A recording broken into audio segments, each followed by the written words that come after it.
Hello students, how are you? I am your accounts Miss K. Jansirani. Now we are going to see the class 2.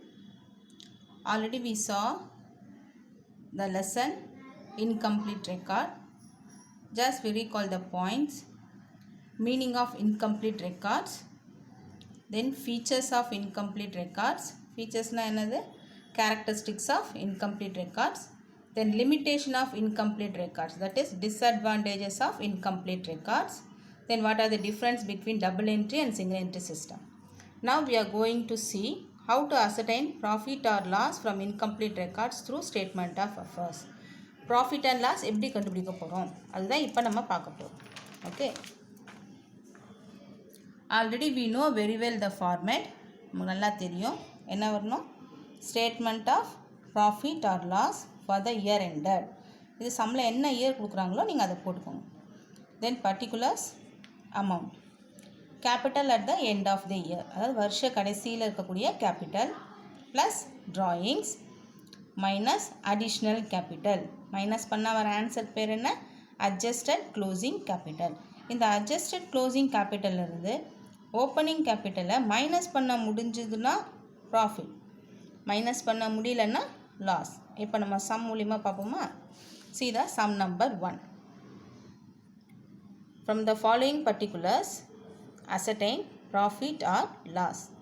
Particulars amount, capital at the beginning of the year. beginning na enna artham pa, opening, so it is a opening capital 5 lakh. Then capital at the end of the year, end nal enna artham, closing capital 8,50,000. additional capital 1,20,000. drawings 70,000. இதுதான் some. இப்போ நம்ம என்ன கண்டுபிடிக்கணும், ப்ராஃபிட்டா லாஸான்னு கண்டுபிடிக்கணும். இப்போ சம்மோடைய ஆன்சரை பார்ப்போம். Listen, format எப்பவும் ஒரே மாதிரி இருக்கணும், சேஞ்ச் பண்ணக்கூடாது, ஒரு சைடு தான் எழுதணும். ஓகேவா. ஸோ பர்டிகுலர்ஸ் அமௌண்ட், ஃபஸ்ட்டு என்ன வரணும், capital at the end of the year, அதாவது க்ளோசிங் கேபிட்டல் 8,50,000. நெக்ஸ்ட் என்ன வரணும், ஆட் ட்ராயிங்ஸ். சம்மில் ட்ராயிங்ஸ் எவ்வளோ கொடுத்துருக்காங்க, 70,000. ஸோ இது ரெண்டு ஆட் பண்ணுப்பா, 5 7 ஆட் பண்ணால் என்ன வரும், 12 பேலன்ஸ் 1. ஸோ 8 + 1 9. ஸோ டோட்டலாக 9,20,000. இதுலேருந்து என்ன செய்யணும், less additional capital. Additional capital எவ்வளவு, 1,20,000. இப்போ மைனஸ் பண்ணுங்கள், 0 0 எல்லாம் கேன்சல் ஆகிடும், 2 2 கேன்சல் ஆகிடும், 0 9ல் 1 போச்சுன்னா 8. ஸோ டோட்டலாக எவ்வளோ வருது, 8 lakhs. இது அட்ஜஸ்டட் க்ளோசிங் கேபிட்டல் 8 lakhs. இந்த அட்ஜஸ்டிங் க்ளோசிங் கேபிட்டல்லிருந்து ஓப்பனிங் கேபிட்டலில் மைனஸ் பண்ண முடியுமா முடியாதா. அட்ஜஸ்டட் கேபிட்டல் எவ்வளவு, 8 lakhs. ஓப்பனிங் கேபிட்டல் எவ்வளவு, 5 lakhs. So we can reduce, minus பண்ண முடியும். மைனஸ் பண்ண எவ்வளோ வருது பாருங்கள், 3 lakhs. ஸோ இதுக்கு பேர் தான் என்னது, ப்ராஃபிட். ஸோ ஃபார்மேட்டில் அவங்க கொடுத்துருக்கிறது எல்லாத்தையுமே நீங்கள் சப்ஸ்டியூட் பண்ணுங்கள்.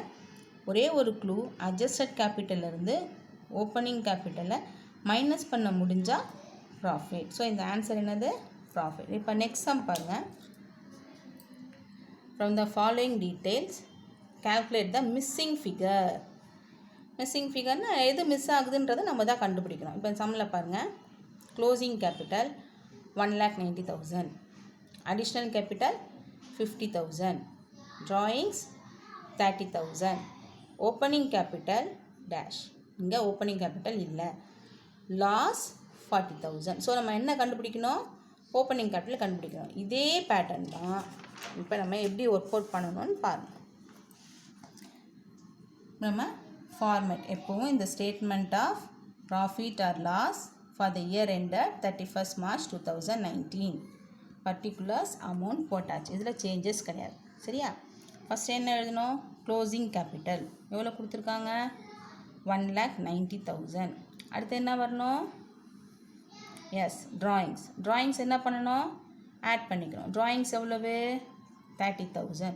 ஸோ 1,90,000ஓட 30 ஆட் பண்ண எவ்வளோ வரும், 2,20,000. இப்போ ஆட் பண்ணுங்கள், 9 + 3 எவ்வளோ வரும், 12 பேலன்ஸ் 1. அப்போ இங்கே என்ன வரும், 2,20,000. இதிலேருந்து என்ன செய்யணும், லெஸ் அடிஷ்னல் கேபிட்டல் எவ்வளோ அமௌண்ட்டு, 50,000. இப்போ மைனஸ் பண்ணுப்பா. இப்போ இங்கே 2ல் 5 போகாது. ஸோ பாரோ பண்ணுறோம். இது 12ஆக மாறும். 12ல் 5 போச்சுன்னா 7. இங்கே 1 கொடுத்ததால இங்கே என்ன இருக்கும்? 1 தான் இருக்கும். ஸோ இங்கே 1. அட்ஜஸ்டட் க்ளோசிங் கேபிட்டல் எவ்வளோ வருது பாருங்கள், 1,70,000. So adjusted closing capital 1,70,000. இங்கே சம்மில் நமக்கு என்ன கொடுத்துருக்காங்க?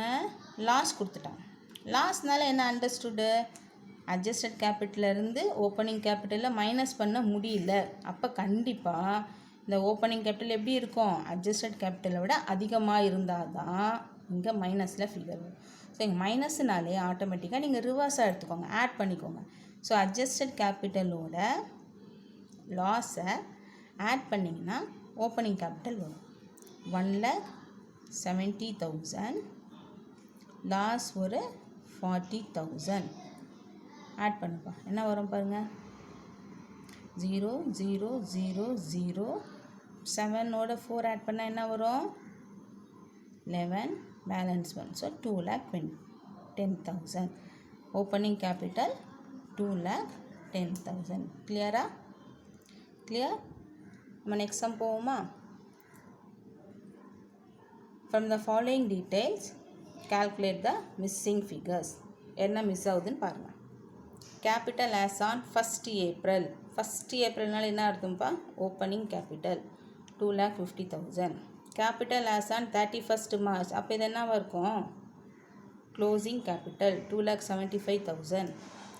Additional capital 30,000. ப்ராஃபிட் 15,000. ட்ராயிங்ஸ் இல்லை, நம்ம கண்டுபிடிக்கணும். ஓகேவா? இப்போ என்ன செய்யணும்?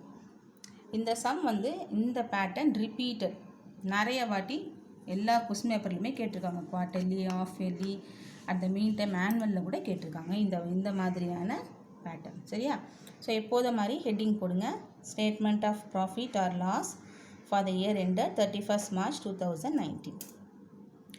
ட்ராயிங் மிஸ் ஆனால் மட்டும் என்ன செய்யணும்னா ஃபுல்லாக ரிவர்ஸ், வேறு ஒன்றும் இல்லை. இங்கே லெஸ் கொடுத்துருக்காங்களா, அப்போனா இதை நம்ம ஆட் பண்ணிக்கணும். இங்கே லெஸ்னால் இதை என்ன செஞ்சுக்கணும்? ஆட் பண்ணணும். இங்கே ஆட்னா என்ன ஆகணும்? மைனஸ் ஆகணும். அவ்வளோதான். இப்போ பாருங்கள், சம்மில் க்ளோசிங் கேபிட்டல் கொடுத்துருக்காங்க. எவ்வளோ கொடுத்துருக்காங்க பாருங்கள். சம்மில் க்ளோசிங் கேபிட்டல் எவ்வளவு? 2,75,000. ஸோ க்ளோசிங் கேபிட்டல் 2,75,000 கொடுத்துருக்காங்க. இப்போ அடுத்து என்ன கொடுத்துருக்காங்க? ட்ராயிங்ஸ் நமக்கு கண்டுபிடிக்கணும். Additional capital 2,95,000.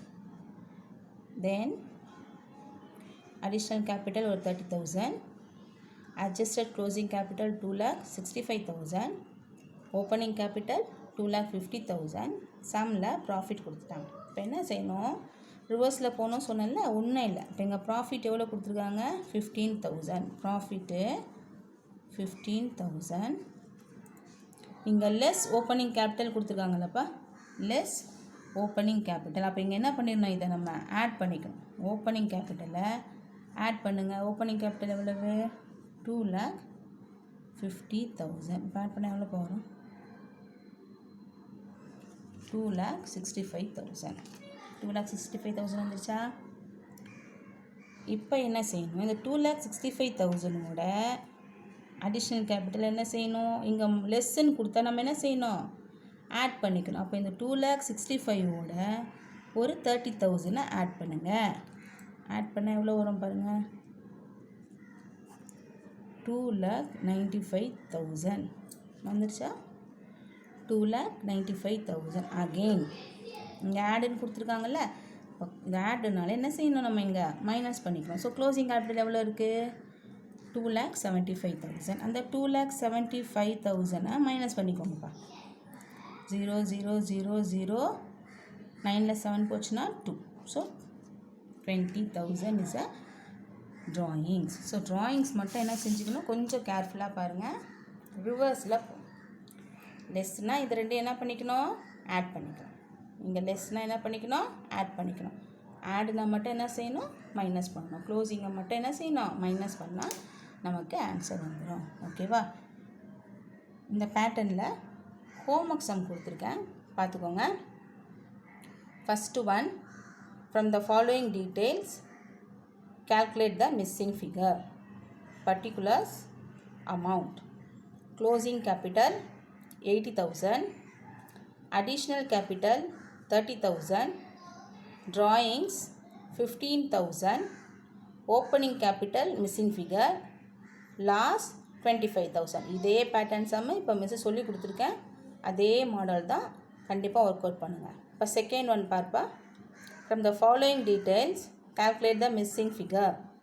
Particular, amount. Capital 1st April அப்படின்னா என்ன அர்த்தம்? Opening capital 40,000. Then capital as on 31st March. இப்போ என்ன கேபிட்டலு? க்ளோசிங் கேபிட்டல் எவ்வளோ பாரு? 50,000. Additional capital 7,000. ப்ராஃபிட் 8,000. அப்போ எது இல்லை? ட்ராயிங்ஸ் இல்லை. ஸோ இப்போ லாஸ்ட்டாக சொல்லி கொடுத்தேன் பாருங்கள், அதே மாடல். இந்த ரெண்டு சம்மும் கண்டிப்பாக தயவு செய்து ஒர்க் அவுட் பண்ணும். சரியா? இப்போ நெக்ஸ்ட்டு என்ன பார்க்க போகிறோன்னா statement of affairs. Statement of அஃபேர்ஸ்னால் என்ன அர்த்தம்?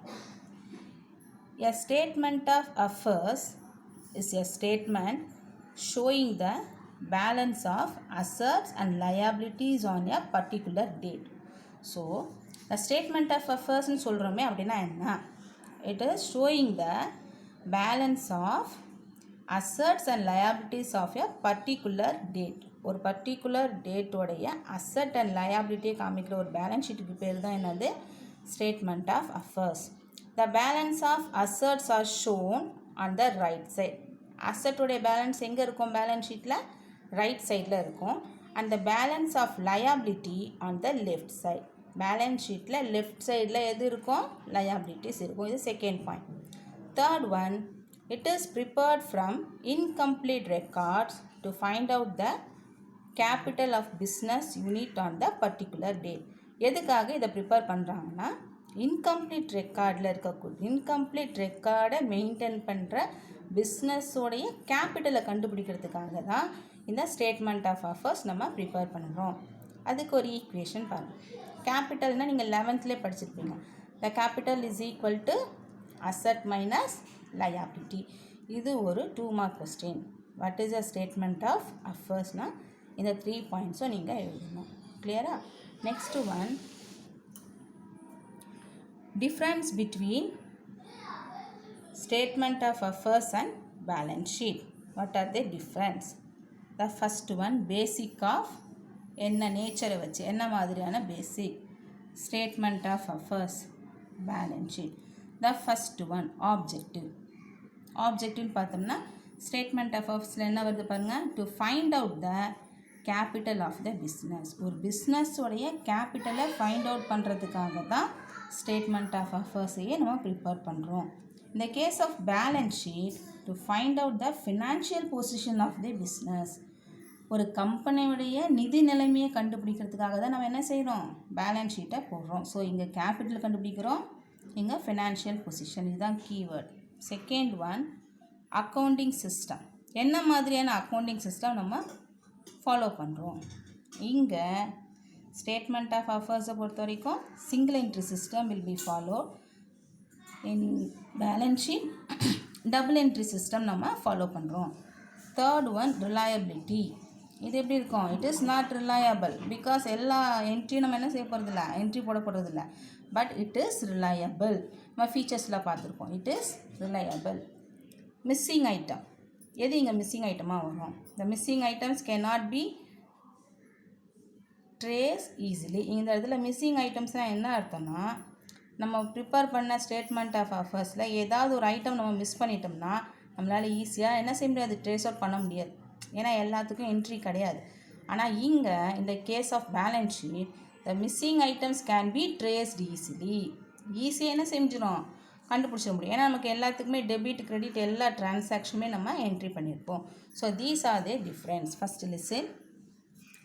Objective statement of affairs balance ஷீட்டை பொறுத்த வரைக்கும் ஆப்ஜெக்டிவ்னா ஃபஸ்ட் பாயிண்ட் இங்கே என்ன வரணும்? To find out the capital. இங்கே கேபிட்டலுக்காக தான் நம்ம ஸ்டேட்மெண்ட் ஆஃப் அஃபேர்ஸை ப்ரிப்பேர் பண்ணுறோம். இதுக்கு to find out the financial position. Accounting system. என்ன அக்கௌண்டிங் சிஸ்டம் ஃபாலோ பண்ணுவோம்? Single entry, double entry. Reliability, it is not reliable, it is reliable. Missing ஐட்டம்ஸை கண்டுபிடிக்க முடியுமா முடியாதா? Missing items cannot be traced out easily. Missing items can be traced easily. இது ஒரு 3 mark question. எப்படி கேட்பாங்க? Difference between statement of affairs and balance sheet. Okay students, that's all for today's class. We will meet on next class. அது வரைக்கும் என்ன பண்ணுங்கள், இப்போ கொடுத்த 2 மார்க் சம்ஸ் 2 கொடுத்துருக்கேன். ஒரு தியரி கொஸ்டின் 2 மார்க்கு, ஒரு 3 மார்க் ஒரு டிஃப்ரென்ஷியேட் கொடுத்துருக்கேன். கண்டிப்பாக இது எல்லாமே படிச்சிருக்கணும். சம்மை ஒர்க் அவுட் பண்ணி பாருங்கள். டைமை வேஸ்ட் பண்ணாதீங்க. Okay, thank you.